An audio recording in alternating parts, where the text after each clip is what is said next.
دنیا ولاړه ده که مزل کوي مزل کوي مونږ ولاړ یو تاسو طالبانو د انګلیس د وخت د جنګ معلومات ځان ته وکړئ چې مونږ کله د نن نه 10 کاله مخکې له انګلیس سره جنګ د مونږ څومره څه رقم ته وسلې وي د دوی څه رقم ته وسلې وي خیر لږ په لږ د 100 کاله بعد مو د امریکایانو سره جنګ سو بیا مونږ طالبانو چې د جنګ بڼه ولا بیا څه رقم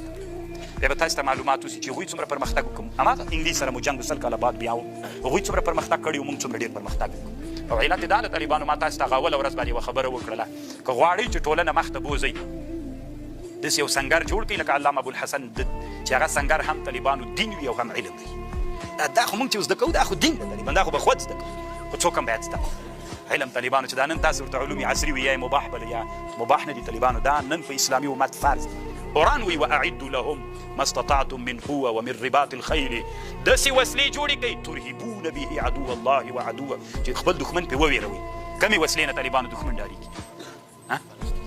داسې بلاستیکي توغندۍ نه ډارېږي طالبانو د کروس توغندۍ نه ډارېږي چې له غږ نه تیز حرکت وکړي طالبانو د دښمن په اهدافو ولګېږي ناست دلته یې که نه شنګای هلته چې کېږي څومره خوند یعنې طالبانو په غش پچ ایرانیانو په تل ابیب باندې توغندي وورول څومره خوند